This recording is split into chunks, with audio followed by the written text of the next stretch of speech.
தம்மில் அன்பு கூறுகிறவர்களுக்கு அவர் வைத்திருக்கிறதான ஆசீர்வாதங்கள், ஆமென், கண் காணவும் இல்லை, காது கேட்கவும் இல்லை, இருதயத்திற்கு தோன்றவும் இல்லை என்று சொல்லிக்கிட்டே எல்லாத்தையும் சொல்லிட்டு இருப்பார்.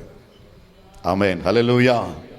உனக்காக பரலோகத்தில் இது இருக்கு, அது இருக்கு, இது இருக்கு, அது இருக்குன்னு, வீடு இருக்கு, வாசல் இருக்கு, உன்னுடைய பொக்கிஷங்கள் எல்லாம் அங்கே இருக்கு என்று எல்லாத்தையும் ஆண்டவர் சொல்லிடுறார்.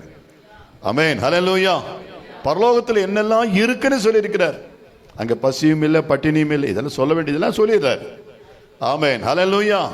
எனக்கு அன்பதோட பிள்ளைகளை பாருங்க, யோவானுக்கு இந்த பரலோகத்தை கொஞ்சமாக திறந்து காட்டின பொழுது உள்ளே கர்த்தர் எப்படி இருந்தாராம், அந்த வசனத்தில் வாசிக்கிறோம். இதுதான் நம்முடைய தியானத்திற்கான வார்த்தை. அவருடைய சிரசின் மேல் அநேக கிரீடங்கள் இருந்தன. கர்த்தருடைய தலையில எத்தனை கிரீடங்கள் இருந்துச்சா? கிரீடங்கள் யாருக்கு தான் சூட்டுவார்கள்? ஆக்சுவலி ராஜாக்களுக்கு. பட்டாபிஷேகம், ராஜாபிஷேகம் பண்ணும் பொழுது அவர்களுக்கு கிரீடத்தை வைத்து அவர்களை கனப்படுத்துவார்கள்.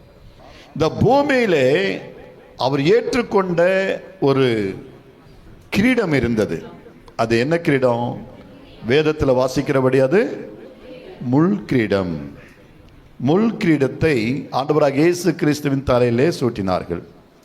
பரியாசத்திற்குரிய ஒரு கிரீடமாக அவர் தலைமையில் வைத்து அடித்து அவமானப்படுத்தி, ஆமென், காயப்படுத்தி, அந்த எதிரிகள் அல்லது சத்ரு பிசாசானவன் எப்படியெல்லாம் இயேசுவை கொடுமைப்படுத்த முடியுமோ கொடுமைப்படுத்தினான்.